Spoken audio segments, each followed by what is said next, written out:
नमस्कार, स्वागत है आप सभी का डीडी न्यूज के इस खास बुलेटिन एक्सप्रेस 100 में, जहां हम आपके लिए लेकर आते हैं राजनीति, मनोरंजन, देश दुनिया, खेल और व्यापार जगत की सभी बड़ी खबरों को एक्सप्रेस यानी फटाफट अंदाज में। मैं हूं गौरव श्रीवास्तव। तो तेज खबरें तेज रफ्तार से।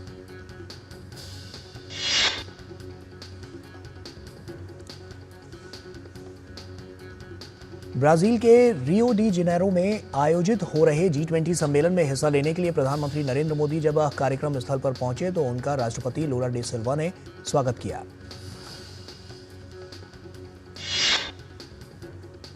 भारत, ब्राजील और दक्षिण अफ्रीका के साथ G20 ट्रोइका का हिस्सा है और चल रहे G20 शिखर सम्मेलन की चर्चाओं में सक्रिय रूप से योगदान दे रहा है। शिखर सम्मेलन के दौरान प्रधानमंत्री वैश्विक महत्व के विभिन्न मुद्दों पर भारत का रुख को वहां पर सामने रखेंगे और पिछले 2 वर्षों में भारत द्वारा आयोजित G20 नई दिल्ली नेताओं के घोषणा पत्र और voice of the global south शिखर सम्मेलन के परिणामों पर निर्माण करेंगे। G20 शिखर सम्मेलन के दौरान प्रधानमंत्री नरेंद्र मोदी ने अमेरिका के राष्ट्रपति जो बाइडेन से मुलाकात की। ब्राजील के राष्ट्रपति लूला डी सिल्वा ने गरीबी और भूख से निपटने के लिए वैश्विक गठबंधन की शुरुआत के साथ 20 प्रमुख अर्थव्यवस्थाओं के समूह के शिखर सम्मेलन की शुरुआत की। राष्ट्रपति लूला ने कहा कि जलवायु परिवर्तन के विनाशकारी प्रभाव दुनिया भर में देखे जा सकते हैं। उन्होंने इसके खिलाफ नेताओं से कार्रवाई करने का आग्रह किया। महाराष्ट्र में विधानसभा चुनाव के लिए सोमवार शाम को प्रचार थम गया। चुनाव प्रचार के आखिरी दिन महायुति और महाविकास आघाड़ी सहित सभी दलों के नेताओं ने चुनाव प्रचार में अपनी ताकत झोंक दी। केंद्रीय मंत्री और बीजेपी अध्यक्ष जेपी नड्डा ने महाराष्ट्र के ठाणे, सोलापुर और रायगढ़ में जनसभाओं को संबोधित किया। केंद्रीय मंत्री नितिन गडकरी ने गोंदिया और नागपुर में रैलियां की, जबकि मध्य प्रदेश के मुख्यमंत्री मोहन यादव ने मुंबई में रोड शो कर जनता का समर्थन जुटाने का प्रयास किया। कांग्रेस अध्यक्ष मल्लिकार्जुन खड़गे ने पालघर में जनसभा को संबोधित किया तो कांग्रेस नेता राहुल गांधी मुंबई में प्रेस कॉन्फ्रेंस के माध्यम से जनता से रूबरू हुए। इसके अलावा एनसीपी और शिवसेना के दोनों धड़ों और अन्य पार्टियों के नेताओं ने भी जमकर चुनाव प्रचार किया। महाराष्ट्र की सभी 288 सीटों पर एक ही चरण में 20 नवंबर को वोट डाले जाएंगे और 23 नवंबर को काउंटिंग होगी। महाराष्ट्र विधानसभा का कार्यकाल 26 नवंबर को समाप्त होगा। झारखंड विधानसभा की भी दूसरे चरण की बाकी बची 38 विधानसभा सीटों पर प्रचार समाप्त हो गया है। 20 नवंबर को होने वाले मतदान को लेकर प्रशासनिक तैयारियों को भी अंतिम रूप दिया जा रहा है। झारखंड के मुख्य निर्वाचन पदाधिकारी ने बताया कि दूसरे चरण की 38 सीटों के चुनाव के लिए 14,218 बूथ बनाए गए हैं। इनमें से 48 बूथों को मतदाताओं को आकर्षित करने के लिए यूनिक बनाया गया है। झारखंड में 239 बूथ महिलाओं, जबकि 22 मतदान केंद्र दिव्यांगजनों द्वारा संचालित होंगे। 26 मतदान केंद्रों की व्यवस्था का जिम्मा युवाओं के हाथों में होगा। पोलिंग पार्टियों की रवानगी मंगलवार से शुरू हो जाएगी। भाजपा अध्यक्ष जेपी नड्डा ने नवी मुंबई में एक जनसभा को संबोधित करते हुए कांग्रेस पर बांटने और फूट डालने की राजनीति करने का आरोप लगाया। उन्होंने कहा कि प्रधानमंत्री मोदी के नेतृत्व में महायुति सरकार और एनडीए विकास के साथ आगे बढ़ रही है। झारखंड में चुनाव प्रचार के अंतिम दिन राज्य में अवैध घुसपैठियों का मुद्दा काफी चर्चा में रहा। राज्य के पूर्व मुख्यमंत्री और भाजपा नेता चंपाई सोरेन ने भरोसा दिलाया है कि संथाल परगना से बांग्लादेशी घुसपैठियों को उखाड़ फेंका जाएगा। महाराष्ट्र विधानसभा चुनाव को लेकर तैयारियां जोरों पर हैं। महाराष्ट्र में 20 नवंबर को मतदान होगा। मतदाता अधिक से अधिक संख्या में बाहर निकले और मतदान प्रक्रिया में भाग लिए और इसके लिए प्रयास भी जारी हैं। मतदाताओं को प्रोत्साहित करने के लिए पुणे शहर के नारलकर संस्थान के MBA के छात्र मतदाताओं को अधिक से अधिक मतदान करने की अपील कर रहे हैं। कांग्रेस नेता राहुल गांधी ने मुंबई में कहा कि महाराष्ट्र के किसानों, गरीबों, बेरोजगारों और युवाओं को मदद की जरूरत है। उन्होंने सरकार बनने पर हर महिला के बैंक खाते में 3,000 रुपए जमा करने, महिलाओं के लिए मुफ्त बस यात्रा और किसानों का 3 लाख रुपए तक का कर्ज माफ करने का वादा किया। कांग्रेस नेता राहुल गांधी के प्रेस वार्ता में तिजोरी लाने के मामले में भाजपा नेता संबित पात्रा ने राहुल गांधी पर जवाबी हमला बोला है। उन्होंने कहा कि कांग्रेस नेता राहुल गांधी द्वारा की गई प्रेस कॉन्फ्रेंस बहुत ही निम्न स्तर की थी। भाजपा नेता संबित पात्रा ने कहा कि जो लोग कई सालों से तिजोरी लूट रहे हैं वे अब तिजोरी का मतलब सुरक्षित समझ रहे हैं। इस परिवार ने सालों से भारत की तिजोरी लूटी है।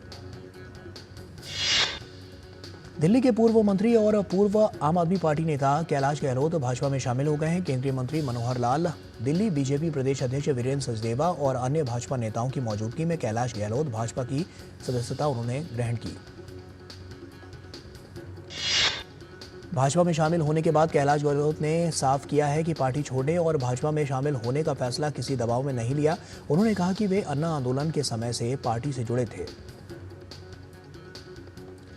केंद्रीय मंत्री मनोहर लाल ने कैलाश गहलोत की सराहना करते हुए आम आदमी पार्टी पर तंज कसा। साथ ही केंद्रीय मंत्री ने राजनीतिक पार्टियों में आंतरिक व्यवस्थाओं की तुलना की बात कही।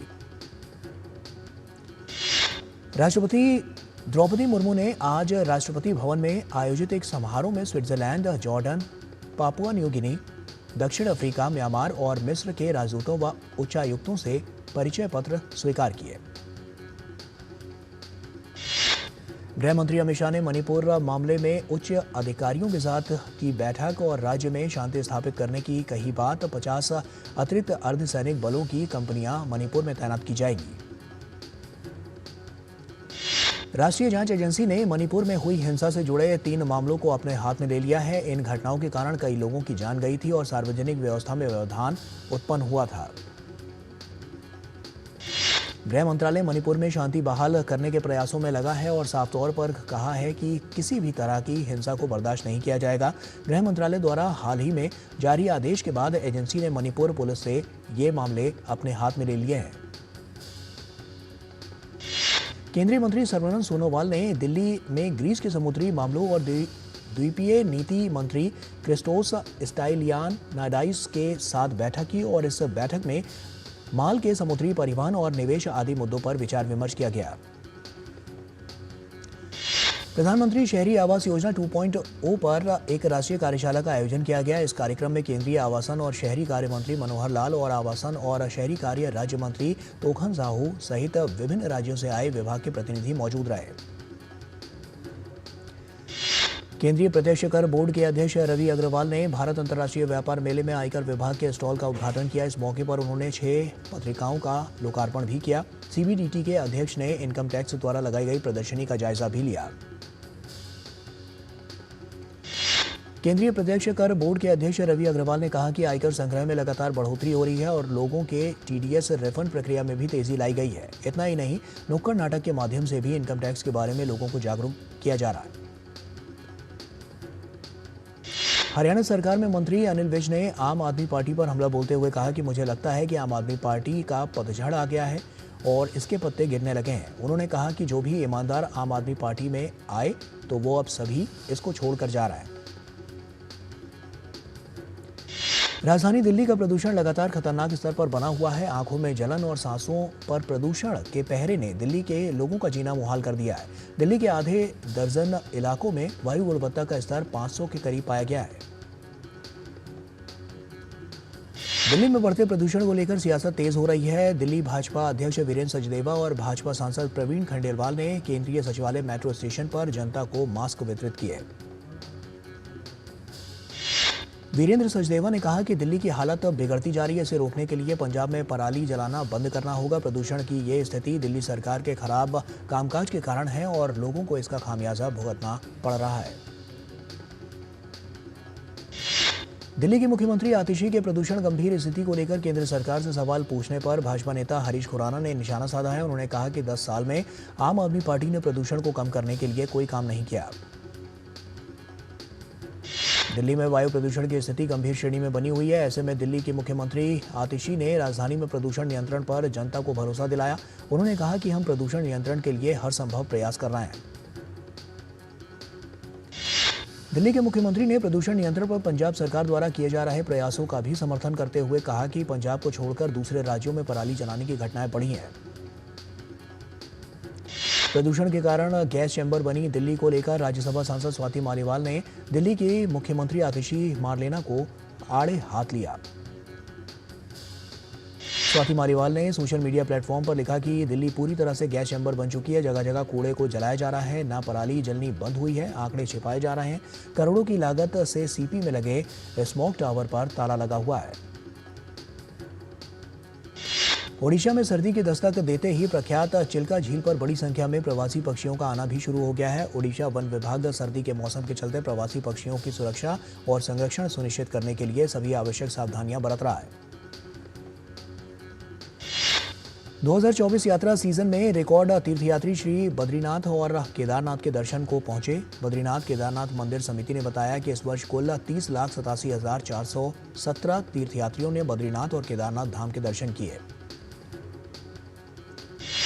17 नवंबर को बद्रीनाथ धाम के कपाट बंद होने से पहले भगवान बद्री विशाल को फूलों से सजाया गया और विशेष अनुष्ठान किए गए।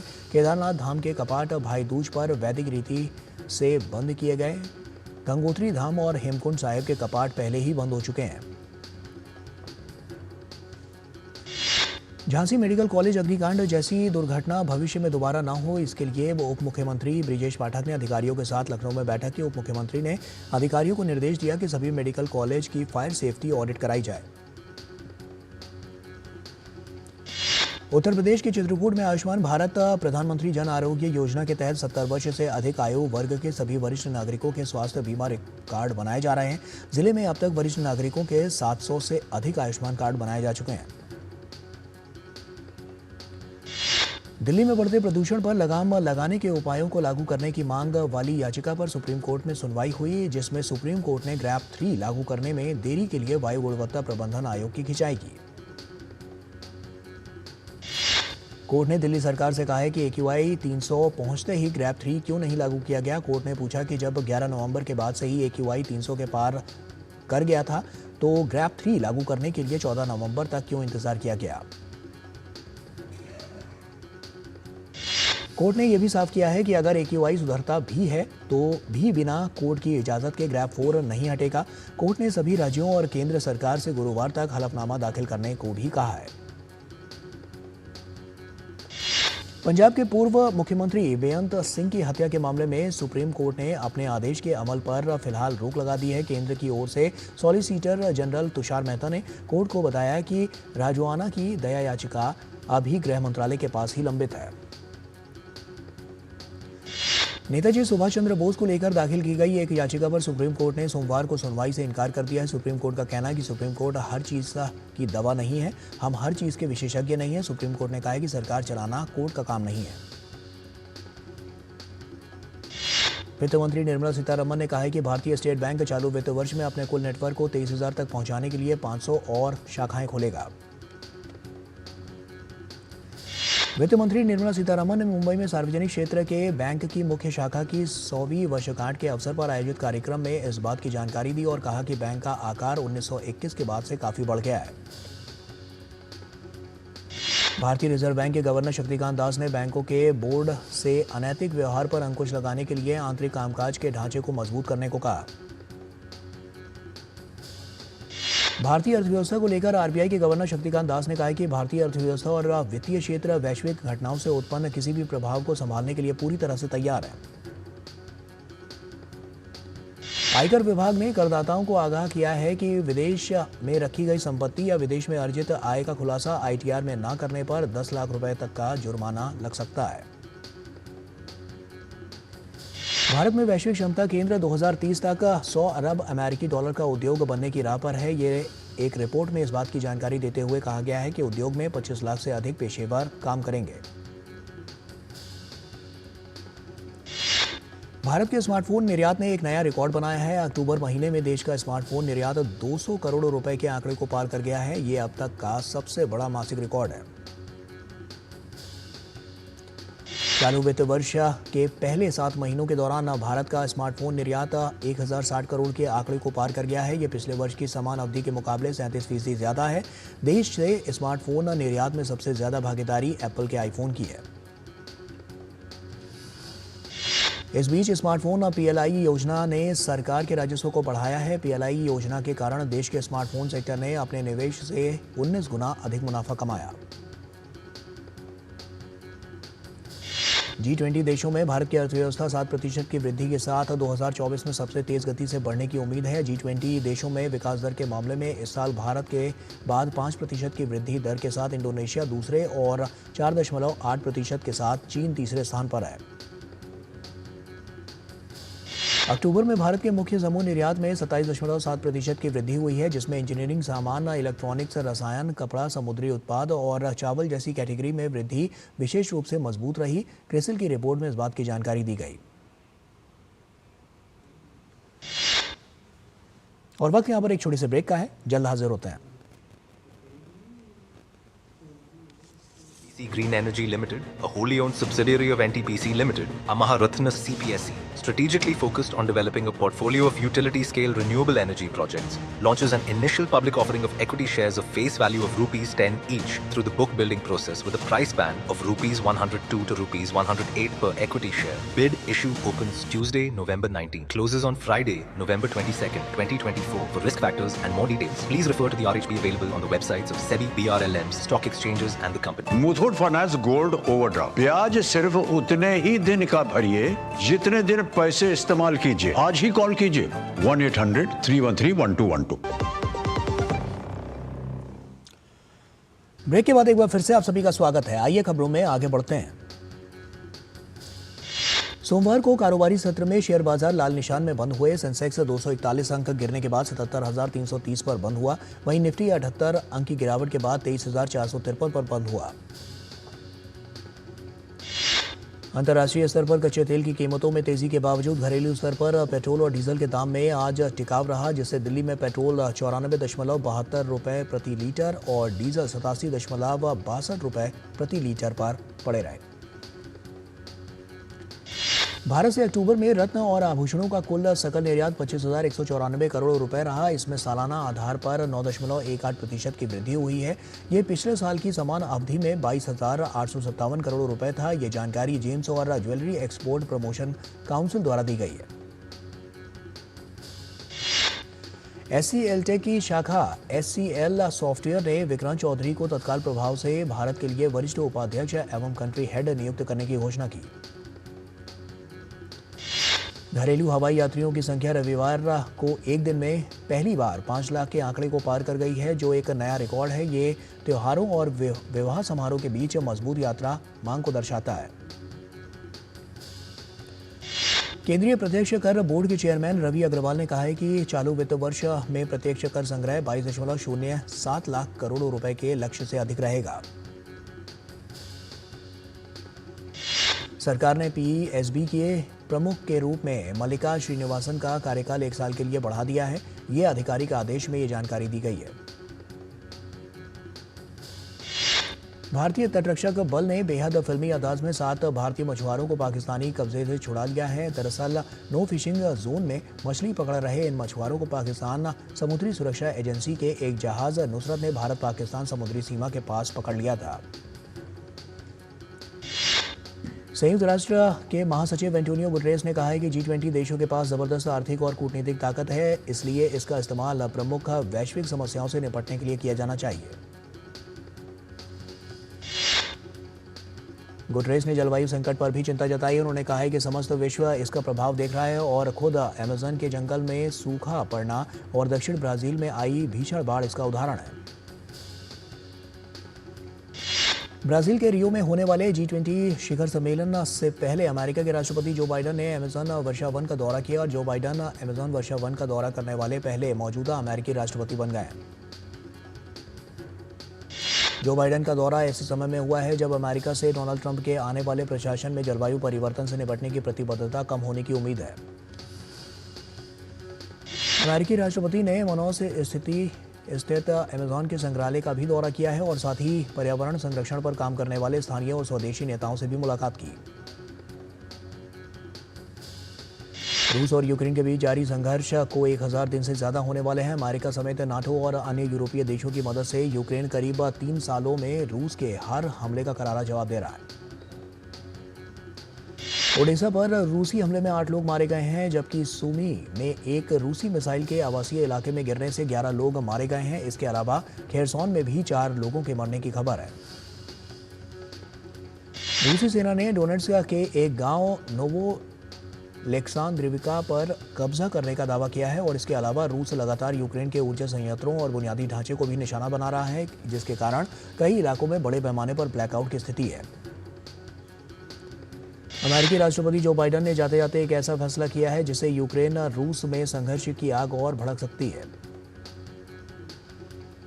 अमेरिकी राष्ट्रपति जो बाइडेन ने रूस पर हमला करने के लिए यूक्रेन को अमेरिका निर्मित लंबी दूरी की मिसाइलों के इस्तेमाल की इजाजत दे दी है। रूस ने अमेरिकी फैसले पर कड़ी प्रतिक्रिया दी है। क्रेमलिन के प्रवक्ता ने कहा है कि यूक्रेन को रूस तक अमेरिकी मिसाइल दागने की अनुमति देने के किसी भी अमेरिकी निर्णय का मतलब होगा कि वो सीधे संघर्ष में शामिल है। क्रेमलिन ने राष्ट्रपति जो बाइडेन प्रशासन पर संघर्ष को बढ़ाने का आरोप लगाया है। रूस ने कहा है कि अमेरिकी प्रशासन पर संघर्ष में आग में घी डालने का काम कर रहा है। बांग्लादेश की अंतरिम सरकार के 100 दिन पूरे होने के मौके पर अंतरिम नेता मोहम्मद यूनुस ने देश की आवाम को संबोधित किया। इस मौके पर उन्होंने कई मुद्दों पर अपना पक्ष रखा। मोहम्मद यूनुस ने इस दौरान बड़ा बयान देते हुए कहा है कि उनका प्रशासन अब्दस्त प्रधानमंत्री शेख हसीना के भारत से प्रत्यर्पण की मांग करेगा। मोहम्मद यूनुस ने कहा है कि उनकी सरकार की सबसे बड़ी प्राथमिकता निर्वाचित सरकार को सत्ता सौंपने के लिए नया चुनाव कराना है। हालांकि उन्होंने कोई समय सीमा नहीं बताई। गाजा में हमास के खिलाफ और लेबनान में हिजबुल्लाह के खिलाफ इजरायल का सैन्य अभियान लगातार जारी है। हिजबुल्लाह ने अपने मुख्य प्रवक्ता मोहम्मद अफीफ की मध्य बेरूत में हुए एक इजरायली हमले में मारे जाने की पुष्टि की। संसदीय चुनाव में अपनी पार्टी को भारी जीत के बाद श्रीलंका के राष्ट्रपति अनुरा कुमारा दिसानायके ने 21 सदस्यीय नए मंत्रिमंडल को शपथ दिलाई। हरिनी अमर सूर्या को नई सरकार का प्रधानमंत्री नियुक्त किया गया है। दिसानायके रक्षा, वित्त, योजना और डिजिटल अर्थव्यवस्था सहित प्रमुख मंत्रालयों को खुद देखेंगे। फिलीपींस और अमेरिका ने सैन्य खुफिया साझाकरण समझौते पर हस्ताक्षर किए हैं, जिससे क्षेत्र में आम सुरक्षा चुनौतियों का सामना करने वाले दोनों देशों के बीच रक्षा संबंध और गहरे हो गए हैं। वहीं दोनों देशों के बीच समझौते पर चीन ने कहा है कि सैन्य समझौते पर हस्ताक्षर हों, लेकिन इससे क्षेत्रीय शांति न कमजोर हो और न ही क्षेत्रीय तनाव बढ़े। राष्ट्रीय युवा महोत्सव 2025 को इस बार विकसित भारत युवा नेता संवाद के रूप में मनाया जाएगा। देश के कोने कोने से चुने गए 3000 युवा भारत मंडपम में होने वाले 2 दिवसीय कार्यक्रम में शामिल होंगे। केंद्रीय मंत्री डॉक्टर मनसुख मांडविया ने जानकारी दी है कि विकसित भारत के विजन को ध्यान में रखते हुए युवाओं को अपने विचार साझा करने का अवसर दिया जाएगा। काशी में सांसद खेलकूद प्रतियोगिता का आयोजन किया जा रहा है। स्पर्धाओं का आयोजन 18 नवंबर से लेकर 21 नवंबर तक होगा। स्पेशल ओलंपिक भारत द्वारा आयोजित बोची और बॉलिंग प्रतियोगिता का आयोजन मंगलवार से दिल्ली में होगा। इस प्रतियोगिता में स्पेशल एथलीट हिस्सा लेंगे। भारत और जापान के बीच मंगलवार को महिलाओं की एशियन चैंपियंस ट्रॉफी हॉकी प्रतियोगिता का सेमीफाइनल मैच खेला जाएगा। हॉकी इंडिया ने जूनियर पुरुष एशिया कप के लिए 20 सदस्यीय टीम का ऐलान कर दिया है। भारतीय टीम की कमान आमिर अली के हाथों में होगी, जबकि उप कप्तानी रोहित करेंगे। भारत की महिला तीरंदाज ज्योति सुरेखा वेन्नम ने लग्जमबर्ग में आयोजित तीरंदाजी विश्व सीरीज स्टेज 2 में महिला कंपाउंड वर्ग में स्वर्ण पदक जीता। ज्योति सुरेखा ने फाइनल में बेल्जियम की तीरंदाज साराह को हराया। भारत के अभिषेक वर्मा ने इंडोर तीरंदाजी विश्व सीरीज स्टेज 2 में कंपाउंड वर्ग में रजत पदक जीता। अभिषेक को प्रतियोगिता के फाइनल में नीदरलैंड्स के माइक स्लोसर के खिलाफ शूट ऑफ में हार का सामना करना पड़ा। शुभमन गिल ऑस्ट्रेलिया के खिलाफ 22 नवंबर से पर्थ में शुरू होने वाले सीरीज के पहले टेस्ट में नहीं खेलेंगे। अभ्यास के दौरान शुभमन गिल के बाएं हाथ के अंगूठे में चोट लग गई थी। शुभमन गिल के अंगूठे में फ्रैक्चर की पुष्टि हुई है। रोहित शर्मा अपने दूसरे बच्चे के जन्म के चलते फिलहाल भारत में ही हैं। वे दूसरे टेस्ट से पहले टीम के साथ जुड़ेंगे। रोहित एडिलेड टेस्ट से पहले होने वाले 2 दिवसीय अभ्यास मैच में भी हिस्सा लेंगे। यानिक सिनर एटीपी फाइनल्स का खिताब जीतने वाले पहले इटालियन बन गए हैं। सिनर ने फाइनल मुकाबले में अमेरिका के टेलर फ्रिट्ज को मात दी। नेशंस लीग में नॉर्वे के कजाकिस्तान को 5-0 से मात दी और इस जीत के साथ नॉर्वे की टीम का लीग में प्रमोशन भी हो गया।